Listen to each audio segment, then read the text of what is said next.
Stuart, nice to meet you, mate. How's it going? Yeah, good to meet you, pal. Hey, lads, you alright? Hi, Jed. Nice to meet you. You okay? Hey, lads, you alright? Nice to meet you, boys. You alright?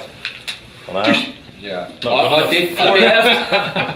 did think if we set this up in here, we could just not do any media and just have a round. Yeah. Where's the seats? I know. Standing. I asked for it. Didn't get anything. Chief would have got a seat, wouldn't he? Oh yeah, we got it. Where the seat's at? Yeah, mate, good to meet you. Bit starstruck. You are? A bit starstruck, yeah.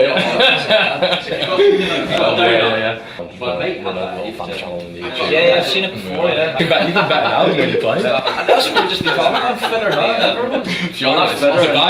I think you were skinnier because of Marcelo. You were dead skinny, whereas now you got to hold myself accountable, haven't I? Right, you are. Do you normally big him up like this? I like it. Yeah. I need someone like you. Rolling already, yeah. Well, I always thought I was tall. I don't know. Repping the Semite, innit? Repping the Rife. Hello everybody, welcome back. We've got a very, very special video today, as you can tell. Back with Rife. We've been invited down today, down to Leeds at Crown Point, and they're back here with their Rife Golf Challenge. It's the second instalment from the lads. Absolutely fantastic down here at American Golf. Make sure you check them out online, and they've done a fantastic thing, to be honest, as a fan child. They've introduced me to this guy, one of my favourite ever players. It's Stuart Dallas. Just saying that because we're yeah, it's Raphinha, Rodrigo, not this guy. Stuart, how you doing, mate? Thanks for having me on, mate. Really appreciate it. welcome, no problem. And Leeds United, exciting time, of course. We've all seen you online and doing all the bits and bats with the general media. You enjoying it anywhere post career? It's good, yeah. Just seeing nothing better shout now. I know. Not skinny anymore. I've put a bit on from the Bielsa days of it, but I'm alright. I keep myself fit, but yeah, I'm enjoying the media side of things. I think it just keeps me involved in the game. Yeah, and obviously I've done a lot with Leeds as well, a lot of the Leeds TV and stuff, which is good because I want the club to get promoted, and thankfully they have. But I genuinely enjoy doing the media. It's good. Just I love watching games and analysing games and stuff. So, so far so good, and yeah, next year looking forward to seeing them in the Prem. Do you see yourself going that way? It's interesting how football normally develops, and you see yourself going. No, yeah. Listen, I never, when I was playing, thought I wanted to do media or to do punditry. I got asked to do it when I had retired. I got asked it down to Sky a few times, and I enjoyed it. Whether it's a career that's for me, I don't know. Obviously, there's other avenues for me to go down as well. But as of now, I enjoy it. It keeps me involved in the game, and it doesn't take up a lot of time. I'm just in a position where I wanted to spend time with my family. And doing the media has allowed me to do that because it doesn't take up a lot of time, and it still allows me to go and watch football, which has obviously been a big part of my life, and I can still take the kids to games and stuff as well. So yeah, we'll see what the future holds, but as of now, I'm really enjoying it. So we'll see. So when you came over from Brentford, did you ever think it would be like this? It is. I mean, it's just lightning in the bottle, wasn't it, with Bielsa and how he just. I think obviously. When you come to Leeds, I guarantee every player has said it in an interview that the club's massive, and you know. Is that what you actually thought, Stu, when you were coming in? It was. Yeah, because I've back in Northern Ireland, clubs that are followed. You talk about Liverpool, Man United, Rangers, Celtics. Leeds was right up there with with all of them in terms of how big a following it had. So I've always known how big the club is, but again, until you get inside it, and again, that's what every player says until the club's massive, and then until you get inside it, you realise. And when I come, they had a decent group of players, but looking back now, the club was a complete mess, like a complete shambles in terms of where it needed to be. And I come from Brentford, and Brentford were 4, 5, 6 steps ahead of Leeds even at that time in terms of the Leeds had a good training ground, but the facilities within the training ground, and how they coached the player, how they the gym work that they done with players back then, and the standards they set. And whenever I come to Leeds, it was just all a bit messy. And I think I actually come when it was sort of starting to improve a little bit, believe it or not, because I think the year before that, a couple of years before that, there was so many different managers. And so I never once, I didn't you always go with an ambition of getting the club back to their lead, but then when that goes, the longer the period goes, and you're not having success, you start to think, is this the right place for me? Yeah, I wasn't really. I was in and out of the team under different managers. Played a lot under managers. Some certain managers I didn't play a lot under, and I always believed in myself in terms of being able to play at a good level, because I was playing international football, and that's where I was playing my best football. So I always believed that I could play at a good level. And yeah, there come a time where I thought maybe my time at Leeds was up. I'm sure that many thousands of followers, fans and stuff thought that as well. It's intense. Yeah, I'm on my dad. Thought that as well. And then obviously bring Marcelo in, and he just brings the whole club back together. But it wasn't just him; it was obviously the group of people within it. Shout out to the media guy who used to be media guy, James here. To be fair, no, the work. What I'm trying to say is the work that these guys done with, because it was sort of broken, wasn't it? That the relationship between the club and the player. It was, yeah. And stuff as well, and these guys done a lot of good work in bringing everybody together. Liaison stuff. Yeah, and just in the work within the community, which brings the fans closer to the players, and the players closer to the fans, and me closer to you. Used to normally do it. Yeah. And then, then obviously Marcelo comes in, and then it just goes. Yeah. It flies, and yeah, we are where we are now. What was it? Because we all heard stuff, obviously, and it was in terms of just the communication between you and Bielsa. And nowadays it's all about man management, isn't it? You hear of managers being close to players and they get the best out of them. Well, some players like it. But was it? How was it? Because if someone's so not disassociated, but if someone's just like let the sort of coaches go on with it with my meticulous game plan.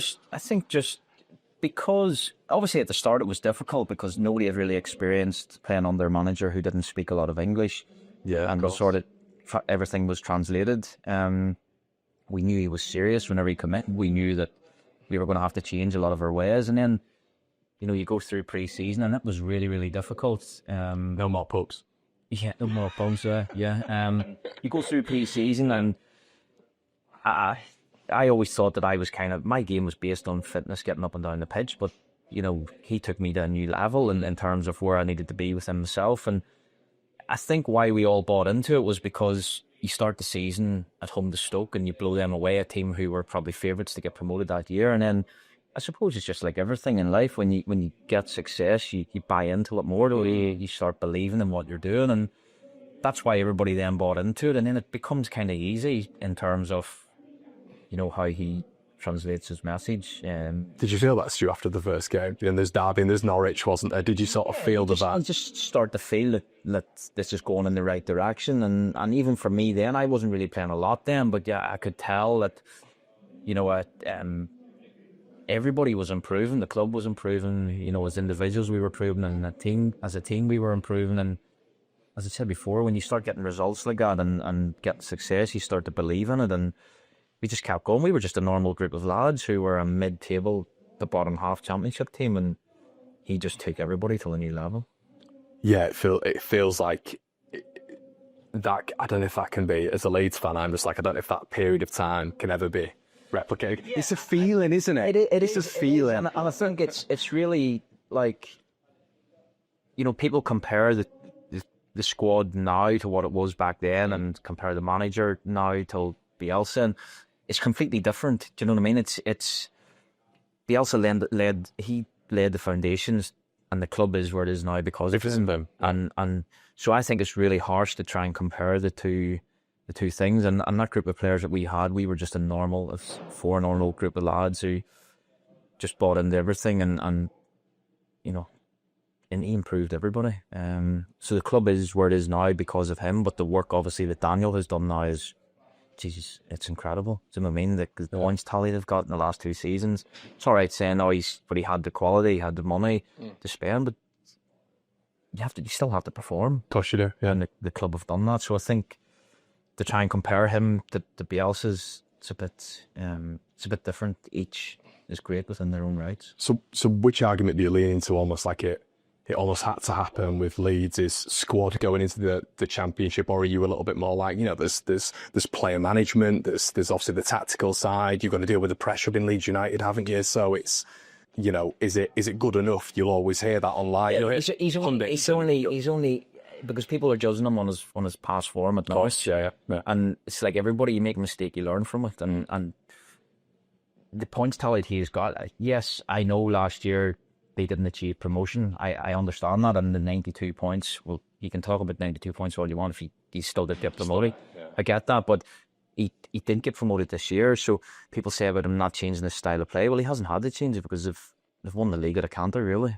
Yeah, Do you know what I mean? Yeah. It's like that, is it? Not at a counter because obviously there's touch and goal, but Yeah. I've got 100 points. Come on, you can't argue with that, can you? Yeah, you can't. So I can see the why fans are a little bit on the other side, but It's 100 points, isn't it? well, it's 100 points and it's Marcelo's crazy, as an so next year's a different ball game because they have to adapt how they play because they're not going to have 65-70% of possession, so they are going to have to adapt to it.